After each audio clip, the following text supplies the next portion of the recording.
Hola, aquí en la segunda parte de la lección número 37 del curso de álgebra intermedia. Vamos a ver ahora un nuevo tipo de ecuación que se llaman las ecuaciones puras. Ya nosotros vimos ecuaciones puras o incompletas cuadráticas. Ahora vamos a ver ecuaciones puras o incompletas de otro tipo, como vamos a ver en esta definición. Dice, una ecuación en la forma ax a la n más c igual a 0, donde la a y la c, estos coeficientes numéricos, son números reales fijos, y la n, este exponente de la incógnita x, es un número natural fijo.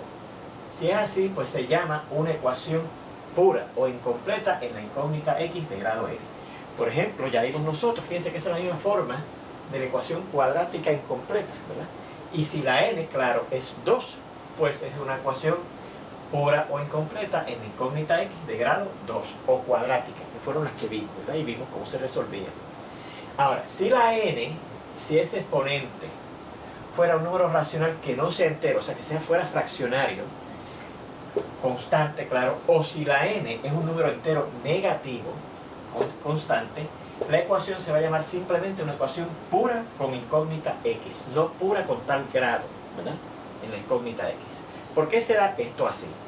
Bueno, fíjense que si la n, ahí tampoco se incluye la frase incompleta, ¿eh? Si es de grado n, donde la n es un número natural, entonces se puede llamar pura o incompleta. Vamos a ver por qué será que en el caso de que la n sea un número natural se puede llamar también, además de pura, incompleta. Porque, por ejemplo, fíjense que en el caso de la cuadrática tenemos a x a la 2 y entonces falta, no está completa porque falta x a la 1.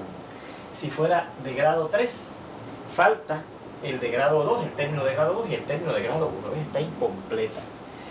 Por eso es que en el caso de que la n sea un número natural, fijo, puede llamar pura o incompleta, porque faltan algunos términos. Ahora, fíjense en el caso de que sea un número racional, o sea, una fracción, que el exponente sea una fracción. Pues entonces, ¿cuál sería el siguiente término, ¿verdad? ¿Qué grado tendría el siguiente término? No hace sentido, ¿verdad? Porque fíjense que si tiene n a la 1 medio, ¿qué viene después? N a la menos 1 medio o n a la 3 cuartos, faltará algo. Ahí no se puede determinar qué falta para ser completa, ¿ves? Por eso es que en el caso de que el exponente no sea natural, entonces nada más se llama una ecuación pura, claro, con la incógnita x o en la incógnita x. Pero si es natural el exponente s, pues no sé si es de tal grado, y usted sabe qué términos, con qué grados faltan para hacerla incompleta, además de que sea pura. ¿Ok? Bueno, pues ¿cómo se resuelve una ecuación pura? Más bien, en general pura, ¿verdad? Bueno, pues fíjense, vamos a considerar varias posibilidades. Si la n es un número natural fijo, como es aquí, ¿verdad? Entonces resolvemos la ecuación del siguiente modo. Miren, recuerda lo que hacíamos en el caso de la ecuación cuadrática pura o incompleta, ¿verdad? Usted trataba de dejar la x al cuadrado, porque en el caso de la cuadrática esa n es 2, la x cuadrado sola. Pues aquí vamos a hacer lo mismo. Tratamos de despejar para x a la n, ¿eh? Primeramente dejar la x a la n sola. Bueno, pues para eso primeramente tenemos que quitar este término que no contiene la incógnita x y pasarlo al lado derecho, transponerlo, ¿verdad? Y claro, al transponerlo pasa negativo, así que nos quedará ax a la n será igual a 0 menos la c, que da negativo c. Y ahora, para continuar en el proceso de dejar la x a la n sola, ahora tenemos que quitar este coeficiente de aquí y lo hacemos multiplicando ambos lados de la ecuación por el recíproco de él, ¿verdad? Fíjense que al multiplicar 1 sobre a por ax, la a cancela y me queda nada más que x a la n, ya con coeficiente numérico 1, y acá al multiplicar 1 sobre a por negativo se da negativo c sobre a. Y ahora fíjense que para yo dejar finalmente la x a la n sola, ¿qué hacíamos cuando queríamos dejar la x al cuadrado? En el caso de que fuera una ecuación pura o incompleta cuadrática, buscábamos raíz cuadrada en ambos lados, ¿verdad? Para reducir eso de x a la 2 a x a la 1. Pues ahora para reducir de x a la n a x a la 1 hacemos lo mismo, buscamos ahora la raíz enésima, no cuadrada, sino en general enésima, ¿verdad? En ambos lados, la raíz enésima de x a la n, y buscamos la raíz enésima de negativo c sobre a. ¿Okay? Bueno, pero en el primer tema del curso, el de radicales, vimos que la raíz enésima de x a la n puede ser una de dos cosas, dependiendo de si la n, ese índice y ese exponente son pares o impares. Si era par, salía el valor absoluto de la x, ¿verdad? Así que eso sería todavía esto, aquí es la raíz enésima, ¿verdad? La raíz enésima de negativo c sobre a. Se me quedó aquí poner la raíz enésima, ¿verdad? Bien, si n es par. O sea que la x puede ser esto o el negativo de eso, o sea que las soluciones serían más o menos la raíz enésima de negativo c sobre a, si la n es par.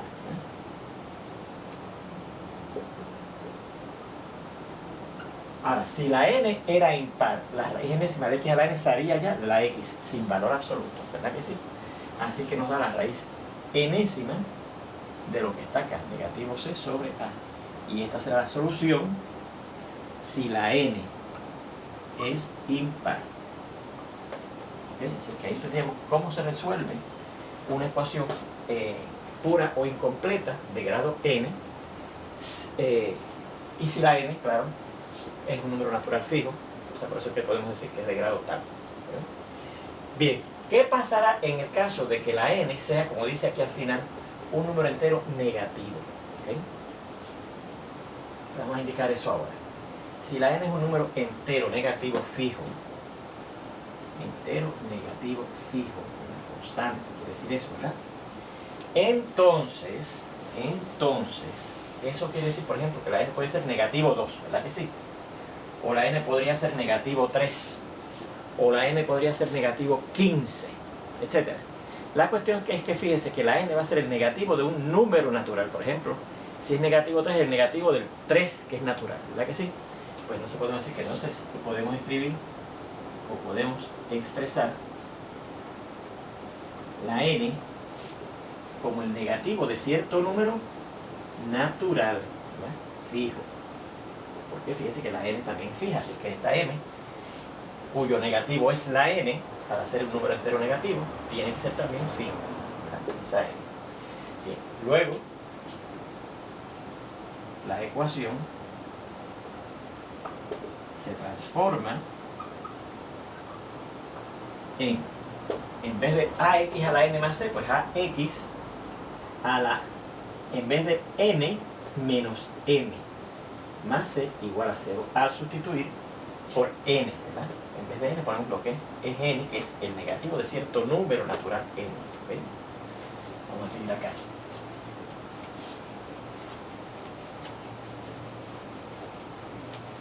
Recuerde copiar todo esto en su cuaderno, ¿ok? Muy importante. Al sustituir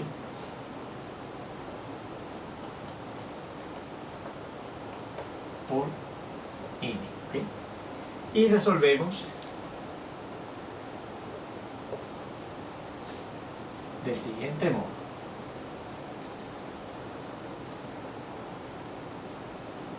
Miren, lo primero, como siempre, igual que en el caso anterior, cuando la n era un número natural fijo, tratamos de dejar este término, x a la esta expresión más bien, x a la negativo m solo. Así que lo primero que tendríamos que hacer es quitar este término que no contiene la incógnita, transponiéndolo al lado derecho, y nos quedará ax a la negativo m será igual a 0 menos la c que se transpone allá, ¿verdad? Pero 0 menos c es el negativo de c. Y ahora, para dejar la x a la negativo m sola, multiplicamos ambos lados de esta ecuación por el recíproco de la a, ¿verdad? Acá cuando lo multipliquemos, la a cancela y queda x a la negativo m igual a, y cuando multipliquemos esto por esto, nos da negativo c sobre a, ¿verdad? Ahora, recuerde que por una ley de exponentes, específicamente de exponentes negativos, yo puedo cambiar ese exponente negativo a positivo haciendo lo siguiente. Pasando esta base que tiene exponente negativo a un denominador, ¿verdad? Y nos queda arriba el 1 y el x a la negativo m pasa abajo como x a la m. Y dice que es igual al negativo de c sobre a. Bueno, pues como estos dos números son iguales, y los recíprocos son únicos, recuerde que eso lo probamos en el álgebra elemental, pues el recíproco de este, si este número es igual que este, va a ser el mismo recíproco de este. O sea que si yo busco el recíproco aquí, me va a dar lo mismo que si busco el recíproco acá. Pero ¿cuál es el recíproco aquí? Pues virar esta fracción al revés. ¿Se acuerda que también lo probamos en álgebra elemental? Que buscar el recíproco de una fracción no es otra cosa que virar la fracción al revés. Y me quedará x a la m arriba y 1 abajo, pero x a la m entre 1 es lo mismo que x a la m. Y acá, al buscar el recíproco, ¿verdad? Pues es cambiar la fracción, la arriba y la c abajo. Y entonces ahora fíjense que se nos parece esto a lo mismo que teníamos ahorita, cuando dejamos x a la n solita, ¿verdad? ¿Cómo ahora pasamos de x a la n a x solita? Pues buscamos la raíz enésima ahora, ¿verdad? En ambos lados. La raíz m de x a la m será la raíz m de negativo a sobre c, ¿verdad? Y ahora volvemos a la misma situación. La raíz m de x a la m puede ser una de dos cosas: el valor absoluto de la x si la m es par, o la misma x si la m es impar. Si fuera par, como decimos, esto será el valor absoluto de la x, ¿verdad? Y nos dará la raíz enésima de negativo a sobre c. Esto si la m es par. O sea que si el valor absoluto de la x es esto, la x podría ser positivo o negativo, esto que está aquí, ¿verdad? Y eso lo vamos a poner acá. Ya podemos borrar esta información, ¿verdad? Que lo hemos visto. Por lo menos hasta aquí.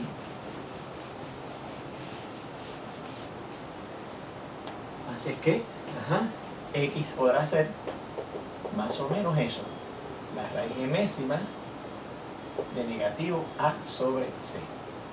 Esto si la m es par, ese índice m es par, ¿okay? Pero si la m es impar, la raíz enésima de x a la m será la misma x, ¿verdad? Así que puedo darnos x igual a la raíz enésima de negativo a sobre c. Esto si la m es impar.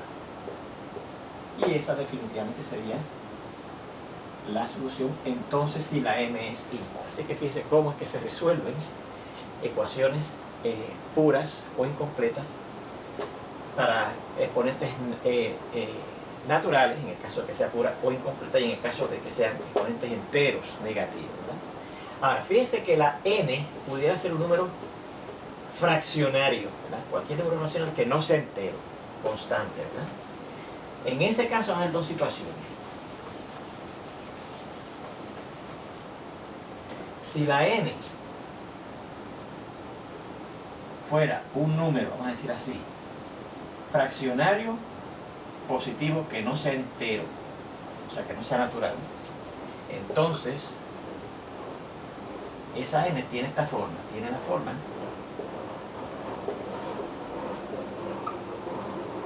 P sobre Q, donde esa P y esa Q son números naturales ahora, fijos, ¿no? Y la ecuación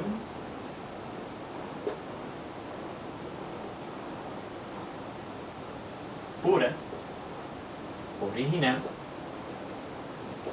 se convierte en la siguiente. Bueno, recuerden que la ecuación que nos daban originalmente era ax a la n más c igual a 0. Pues será ahora ax y en vez de a la n, pues a la forma p sobre q. P sobre q. Ahora la n tiene esta forma, p sobre q, donde esa p y esa q son números naturales, fijos, ¿verdad? Y más c igual a 0. Que se resuelve del siguiente modo, ¿verdad? Vamos a borrar acá, recuerde copiar estas cosas que son muy importantes, ¿ok? Para que usted entienda bien a fondo el fundamento de por qué, por ejemplo, estas ecuaciones se resuelven de esa manera. Que se resuelve así. Vamos a ver. Pues primeramente vamos a tratar de dejar esta x a la p sobre q ahora sola, ¿verdad? Siempre dejamos la incógnita sola. Primeramente tenemos que quitar este término constante aquí, transponiéndolo allá, así que tendremos ax a la p sobre q será igual a 0 menos c, que da negativo c. Y ahora para dejar la x a la p sobre q sola multiplicamos en ambos lados por el recíproco del coeficiente que acompaña a la x a la p sobre q. Y al multiplicar en el lado izquierdo ax a la p sobre q por 1 sobre a, la cancería, nos queda x a la p sobre q. Y acá nos queda, al multiplicar menos c por 1 sobre a, nos queda el negativo de c sobre a, ¿no? Bueno, y ahora ¿cómo yo quito este exponente de aquí para dejar la x solita? Bueno, vamos a recordar que en el álgebra elemental hay una ley de exponentes que dice x a la m y encima de eso a la n es igual a x a la multiplicación de m por n, donde la m y la n pueden ser números enteros, positivos, negativos, o pueden ser fraccionarios, que eso de parte de fraccionarios la vimos aquí en el álgebra intermedia, ¿verdad? Bueno, pues fíjense que yo tendría que elevar, yo quisiera elevar esto, x a la p sobre q, a un exponente, y acá también tendría que ser lo mismo, ¿verdad? De manera que cuando yo multiplique los exponentes, ¿verdad que sí? Es lo que hay que hacer según esa ley de exponentes, me quede 1. ¿Por cuánto yo tendré que multiplicar ese exponente p sobre q para que me dé 1? Pues por el recíproco de 1. Así que elevamos a la q sobre p.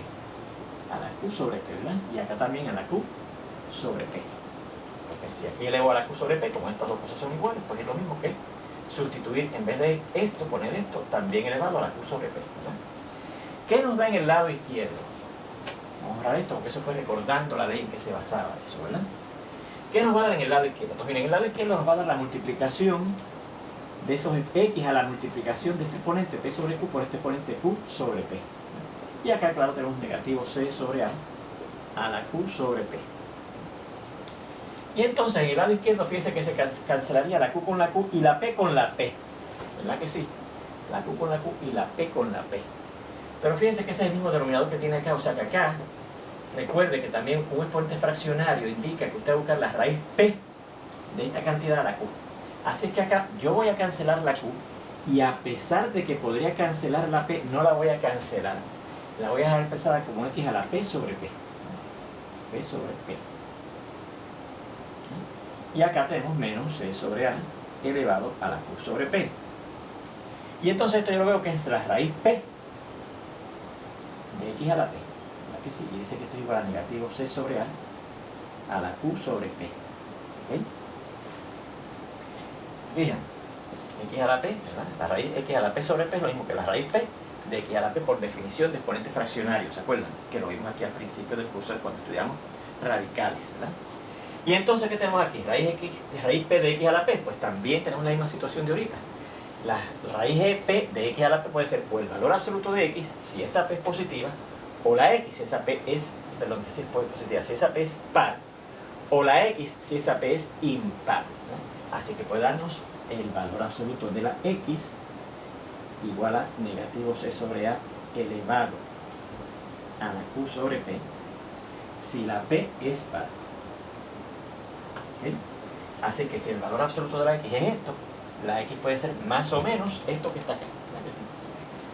Así que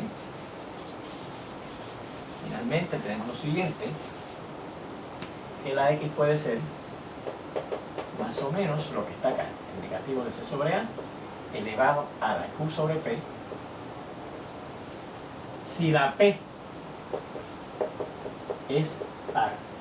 Y además, si esta exponenciación está definida, fíjense que aquí también hay que buscar una raíz p, así que hay que tener cuidado, si la p es par, como dice aquí, esta cantidad que está aquí, negativo c sobre a, tendría que ser positiva, así que vamos a añadir, y si la exponenciación a la derecha está definida. Finalmente, la raíz p de x a la p podría ser x si la p es impar, ¿no? Así que la otra posibilidad es que sea p x, que dice que es igual a negativo c sobre a elevado a la q sobre p. Esto, y esta sería la solución, si la p es impar, y también si esa exponenciación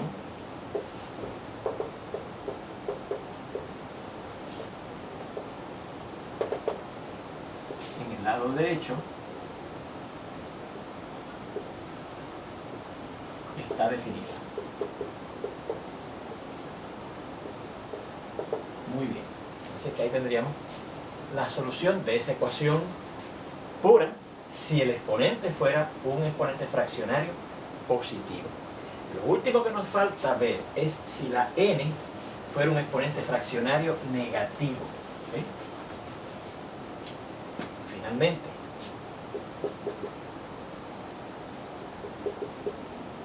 si la n fuera un número racional negativo que no sea entero negativo, ¿verdad? Entonces n tiene esta forma.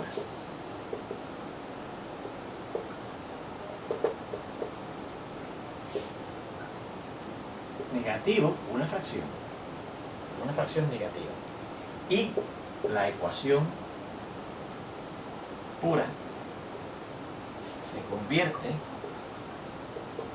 en lo siguiente: ax, y en vez de n, a la n, ¿verdad?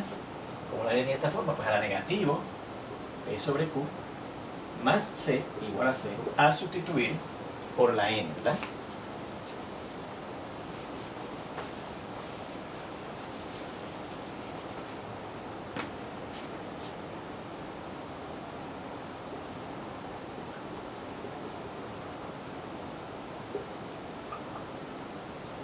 Sí. ¿Qué se resuelve? ¿Cómo se resolverá? Pues nuevamente, tratamos de dar la incógnita solo. O sea, x a la negativo p sobre q solito, ¿verdad? A x a la negativo p sobre q, lo primero que tendríamos que hacer sería transponer ese término que no contiene la incógnita x al lado derecho. Sería 0 menos c, que da negativo c. Y ahora multiplicaríamos por el recíproco de la a para continuar dejando la x a la negativo p sobre q solito. En el lado izquierdo, cuando multiplique, la a cancela y queda x a la negativo p sobre q igual a negativo c sobre a, ¿verdad? Y entonces este exponente negativo yo lo cambio a positivo poniendo esta base abajo y dejando un 1 arriba, ¿verdad? Por una ley de exponentes negativos que estudiamos. Vamos a continuar acá arriba. Les repito, copiar todo esto en su cuaderno, que es muy importante que usted vea este desarrollo y lo entienda. Así que tendremos que 1 sobre x, entonces al exponente positivo p sobre q es igual a negativo c sobre a. Así que si esos dos números son iguales, pero dice aquí que son iguales, no es ese signo de igualdad, sus recíprocos, por ser únicos, serán los mismos. O sea, si yo busco el recíproco de este, que sería virar esta fracción al revés, x a la p sobre q, sería igual que el recíproco de este, que sería negativo a sobre c. Virar la fracción acá también al revés, ¿verdad? Y ahora, como yo quito este exponente de aquí, ya vimos que lo que tenemos que hacer es elevar el lado izquierdo a un exponente que es el recíproco de este exponente, q sobre p, ¿verdad? Si este exponente es p sobre q, pues a la q sobre p. Y claro, acá también tendremos que hacer lo mismo, elevar a la q sobre p. En el lado izquierdo ya vimos que cancelaría la q y cancelaría la p también, pero yo no voy a cancelar la p, lo voy a dejar expresado. X a la p sobre p dice que es igual al negativo a sobre c elevado a la q sobre p. Y ahora esto se convierte en la raíz p de x a la p. Y dice que es el negativo de a sobre c elevado a la q sobre p. Y ahora la raíz p de x a la p puede ser el valor absoluto de la x si la p es par, o la misma x si la p es impar, ¿verdad? Bueno, si la p es par, puede ser el valor absoluto de la x igual al negativo de a sobre c elevado a la q sobre p. Si p es par, o sea que la x podrá ser más o menos el negativo de a sobre c elevado a la q sobre p, si p es par, y si, esta sería la solución, si la p es par, y si esta exponenciación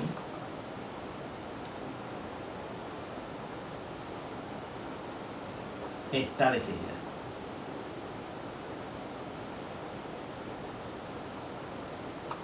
Finalmente, la raíz p de x a la p podría ser x si la p es impar, ¿no? O sea que la otra posible solución será x igual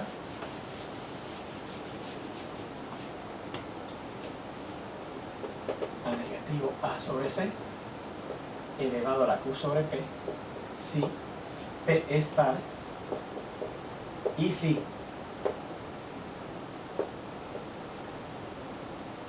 la exponenciación, claro, está aquí al lado derecho, ¿verdad? Está definida. Y les repito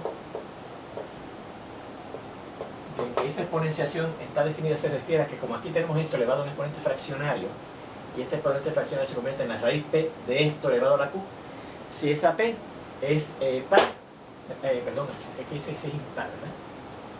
Impar. Bueno, pues en el caso de que sea impar, no hay problema, ¿saben? No hay problema. Bórrenlo también el otro. La exponenciación va a estar definida porque la raíz impar de algo, sea positivo o negativo, está definida. Así que lo único importante es que sea impar. Así que en el otro caso, en la solución anterior también, cuando terminamos diciendo que si la P es impar y añadimos si la exponenciación está definida, ahí no hay problema porque si la P es impar, la raíz impar de cualquier número, sea positivo o negativo, está definida. Así que ahí no hay problema con que esta exponenciación está definida. Aquí sí es importante, ¿ves? Porque fíjense, si la P es par, esto es una raíz par de algo que está elevado a la Q. Y si este número elevado a la Q da negativo y te estamos buscando la raíz par de algo negativo, eso no estaría definido. ¿Se fijan? No sería solución nada. Bueno, pues con esto continuamos en la siguiente lección. Nos vemos entonces.